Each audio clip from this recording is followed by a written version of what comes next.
मी अजित आशाताई अनंतराव पवार गांभीर्यपूर्वक प्रतिज्ञा करतो की कायद्याद्वारे स्थापित झाले आहे अशा भारताच्या संविधानाबद्दल मी खरी श्रद्धा व निष्ठा बाळगीन.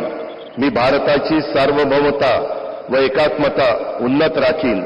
मी महाराष्ट्र राज्याचा उपमुख्यमंत्री म्हणून माझी कामे निष्ठापूर्वक व विवेक बुद्धीने पार पाडीन आणि संविधान व कायदा यानुसार सर्व तऱ्हेच्या लोकांना मी निर्भयपणे व निपक्षपातीपणे तसेच कोणाच्याही विषयी महत्त्वभाव किंवा आकस न बाळगता न्याय वागणूक देईन.